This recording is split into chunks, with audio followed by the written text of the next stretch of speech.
Nous ne souhaitons pas, en tout cas, que Ouattara soit candidat en 2025. Ça, c'est clair. Nous ne sommes pas pour un quatrième mandat. Le troisième mandat nous a déjà coûté trop cher. Pourquoi on en refasse un quatrième? Les Ivoiriens doivent attendre cette élection avec la peur au ventre. Et vous connaissez, vous avez donné vous-même les raisons. C'est que 2010 a été une élection plutôt calamiteuse. Qui a entraîné une guerre avec avec des milliers de morts. En passant par 2020 également, où aussi il y a eu des morts. Donc tout simplement parce que les conditions pour rassurer tout le monde et les Ivoiriens et la communauté internationale ne sont pas réunies. Cette CEI est une CEI qui est complice, en tout cas de tout ce qui est falsification de résultats. La CEI, c'est la Commission électorale indépendante. La Commission électorale indépendante. Indépendante sur le papier. En guillemets.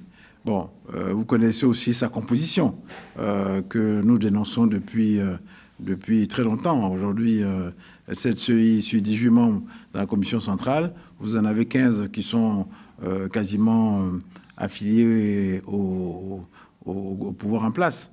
Vous avez aussi les commissions locales dans lesquelles sont représentés des partis politiques qui n'ont aucune représentation à l'Assemblée nationale. Vous avez, et je finis un peu par cela, vous avez le fait que aujourd'hui les résultats sont proclamés souvent dans des conditions douteuses. Notamment, on fait signer des PV dans les bureaux de vote avant même le début du vote, notamment les machines d'opération de vote qui sont volontairement mise en panne. Donc voilà un peu la situation. On ne peut pas sérieusement penser que les prochaines élections auront lieu dans un contexte apaisé, crédible, si on reste dans ces conditions-là. Nous ne souhaitons pas, en tout cas, que Ouattara soit candidat en 2025. Ça, c'est clair.